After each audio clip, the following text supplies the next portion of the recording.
Hi guys, എല്ലാവരും happy ആയിട്ടിരിക്കുന്നു വിചാരിക്കണു. ഞാൻ അത്ര വലിയ അടിപൊളിയിലല്ല ഇപ്പം ഇരിക്കുന്നത്. കാരണം മുന്നത്തെ വ്ളോഗ് കണ്ടവർക്ക് അറിയായിരിക്കും ഇപ്പോഴും സംസാരിക്കാൻ പറ്റുന്നില്ല. ലണ്ടൻ ആനിവേഴ്സറി ആയിട്ട് നമ്മൾ ലണ്ടനിൽ പോയേക്കായിരുന്നു. ലണ്ടനിൽ പോയി വീട്ടിലെത്തിയപ്പോൾ തൊട്ട് തുടങ്ങിയ പനിയും ജലദോഷവും തൊണ്ടവേദനയും സൗണ്ടൊക്കെ ആകെ പോയിരിക്കുകയായിരുന്നു. ഇപ്പോഴാണ് ഒന്ന് ജസ്റ്റ് റിക്കവറായി വരുന്നത്. ഇന്നലെ പിന്നെയും കുറച്ച് റിക്കവറായിരുന്നു. ഇന്നത്തേക്ക് പിന്നെ വീണ്ടും പോയി. പക്ഷേ നമ്മുടെ കൂടെ ലണ്ടൻ ട്രിപ്പിൽ നമ്മുടെ ഒരു 3 ഫ്രണ്ട്സ് ഉണ്ടായിരുന്നുള്ളൂ. അപ്പോൾ ബാക്കി കുറച്ച് ഫ്രണ്ട്സൊക്കെ ട്രീറ്റ് ചോദിച്ചിട്ടിരിക്കുകയായിരുന്നു. അപ്പോൾ അവർക്ക് ഇന്ന് സൺഡേ കൊടുക്കാമെന്നാണ് നമ്മൾ പറഞ്ഞിട്ടുണ്ടായിരുന്നത്. അപ്പോൾ ഞാൻ വിചാരിച്ചു ഞാൻ തന്നെ കുക്ക് ചെയ്യാമെന്ന് വിചാരിച്ചിട്ട് ഞാൻ ചിക്കൻ ബിരിയാണി ഉണ്ടാക്കിയിട്ടുണ്ട്, ദമ്മ്. പക്ഷേ വീഡിയോ ഒന്നും എടുക്കാൻ പറ്റിയില്ല, കാരണം കുറേ പണിയുണ്ടായിരുന്നു. ഞാൻ ഒറ്റയ്ക്ക് ഉണ്ടായിരുന്നുള്ളൂ, ആരും ഹെൽപ്പിനൊന്നും ഉണ്ടായിരുന്നില്ല. അത് കാരണം വീഡിയോ ഒന്നും എടുക്കാനായിട്ട് ക്യാപ്ചർ ചെയ്യാനായിട്ടൊന്നും പറ്റിയില്ല. പിന്നെന്താ, ഉണ്ടാക്കിയിട്ടുണ്ട്. ഇനി അവിടെ പോയിട്ട് അവിടുത്തെ വിശേഷങ്ങൾ കാണിക്കാം കേട്ടോ. ഒരു കാര്യം പറയാൻ വിട്ടുപോയി, അതാട്ടോ ഞാൻ വീണ്ടും വന്നത്.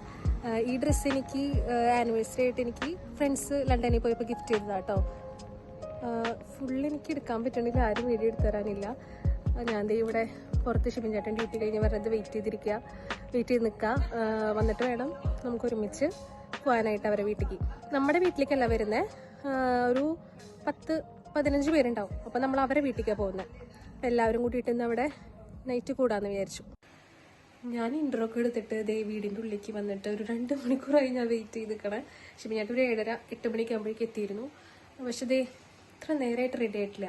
വന്നു കഴിഞ്ഞ് കുറച്ച് നേരം റെസ്റ്റ് എടുത്ത് ഇപ്പോൾ ഫ്രഷ് ആവാൻ പോയിട്ടുള്ളൂ. അപ്പോൾ എന്തായാലും ലേറ്റ് ആവും. എനിക്കാണെന്ന് വെച്ചാൽ കുറച്ച് ദിവസം ഉറക്കം ഇങ്ങനെ തങ്ങി നിൽക്കുന്നുണ്ട്, തീരെ വയ്യ, എനർജി ഫുള്ള് പോയി.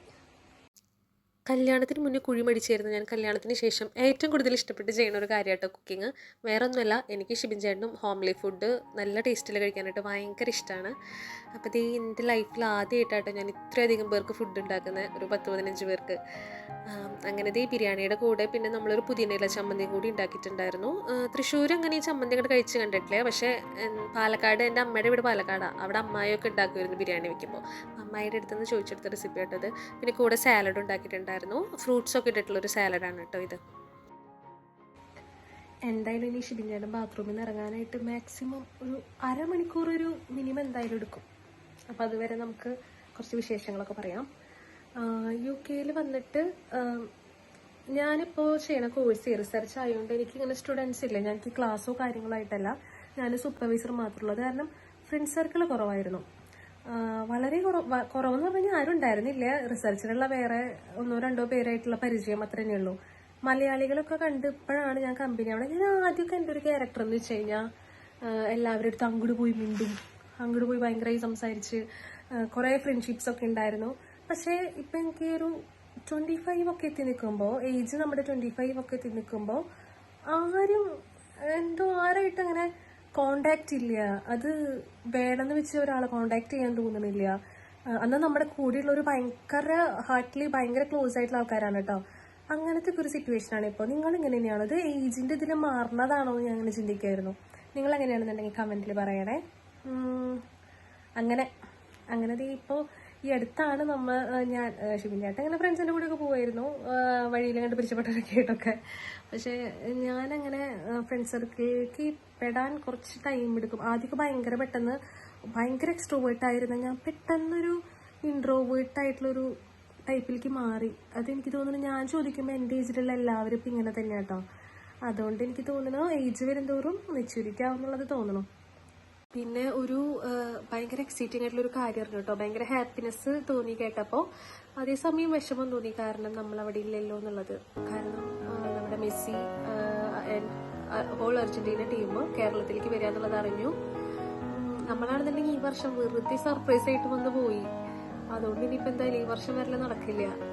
ഈ വർഷം തന്നെ അവർ എത്തണേന്ന് അറിഞ്ഞത് കേരളത്തിൽ. എന്തായാലും ഇത്രയും വലിയൊരു ഫുട്ബോൾ ടീം നമ്മുടെ നാട്ടിലേക്ക് വരിക എന്നുള്ളത് അറിഞ്ഞപ്പോൾ സന്തോഷം. എന്നാലും നമ്മളവിടെ ഇല്ലല്ലോ എന്ന് ആലോചിക്കുമ്പോൾ ഒരു വിഷമമുണ്ട്. മാക്സിമം എങ്ങനെയെങ്കിലും പറ്റുകയാണെന്നുണ്ടെങ്കിൽ വരാൻ നോക്കിയാണ്. ഈ വർഷം ഞങ്ങൾ വന്നില്ലായിരുന്നു എന്നുണ്ടെങ്കിൽ ഇപ്പം വരാൻ പറ്റിയൊരു സിറ്റുവേഷൻ അല്ല. അതിലൊരു വിഷമമുണ്ട്. ഞാനും ഷിബിൻചാണ്ടും നമ്മുടെ ഹോൾ ഫാമിലി ഫുള്ള് ഭയങ്കര അർജന്റീന ഫാനാണ്. എന്നാലും കേരളത്തിലേക്ക് വരാന്ന് കേട്ടപ്പോൾ സന്തോഷം. കുറച്ച് വിഷമമുണ്ട് നമുക്ക് വരാൻ പറ്റില്ലല്ലോ എന്ന് ആലോചിക്കുമ്പോൾ.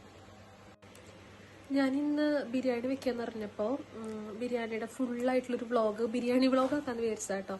ഒന്നാമത്തെ കാര്യം ഓർമ്മയുണ്ടായിരുന്നില്ല അങ്ങനെ വ്ളോഗ് എടുക്കണം എന്നുള്ള ഒരു ടൈപ്പ്. ഇപ്പോഴും അത് ഡൈജസ്റ്റഡ് ആയിട്ട് വരുന്നുള്ളൂ മൈൻഡിൽ, എന്തെങ്കിലും ചെയ്യുമ്പോൾ വ്ളോഗ് എടുക്കണം എന്നുള്ളത്.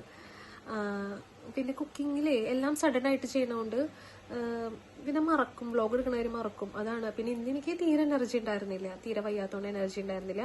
ഇനി തൊട്ട് സ്പെഷ്യൽ ആയിട്ടുള്ള എന്തെങ്കിലും റെസിപ്പീസോ അങ്ങനെ എന്തെങ്കിലും കാര്യങ്ങളൊക്കെ ഉണ്ടാക്കുമ്പോൾ ഒരു ഷോർട്സോ അല്ലെങ്കിൽ വീഡിയോ ആക്കിയിട്ട് ഞാൻ യൂട്യൂബിലിടാം. അങ്ങനെ നമ്മൾ ഫൈനലി ഫ്രണ്ട്സിൻ്റെ അവിടെ എത്തിയിട്ടോ. എന്നെപ്പോലെ തന്നെ ലക്ഷ്മിക്കും അവിടെ തീരെ വയ്യാണ്ടിരിക്കുകയായിരുന്നു കേട്ടോ. അവിടെ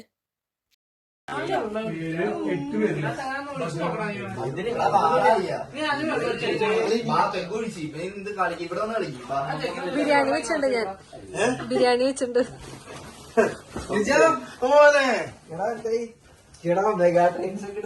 വണ്ടി ഓടിച്ചോണ്ടിരിക്കും നടക്കൂടെ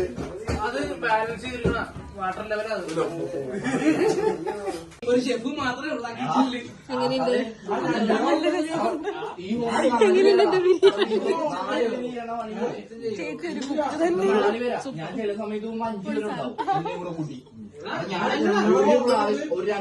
അങ്ങനെ നമ്മൾ അവരുടെ ടാറ്റ ബൈ ബൈ പറഞ്ഞിറങ്ങിട്ടോ. ഞാൻ ഷിബിൻചേട്ടനും പിന്നെ റിജോയും മാത്രം കേട്ടോ വേറെ വീട്ടിലുള്ളത്. ബാക്കി എല്ലാവരും ഒരു വീട്ടിലാണ്. ഒരു 10 അലാറം വെച്ചിട്ട് എഴുന്നേക്കണം. ഇല്ല നാളെ അവിടെ 11 ഇട്ടില്ലെങ്കിൽ എത്തിയില്ലെങ്കിൽ ഞാൻ തിണ്ടും. അലമ്പൊന്നുമല്ല, എന്നെ ചിലപ്പോ വലിച്ചു കീറും. അതായത് സമയത്തിന് എത്തിയാലേ എല്ലാവരും ഉണ്ടല്ലോ. പുലർച്ചെ 3 മണിയായിട്ട് എത്തിയപ്പോൾ ദേ കിടക്കാൻ പോവാണ്. അപ്പൊ ബൈ.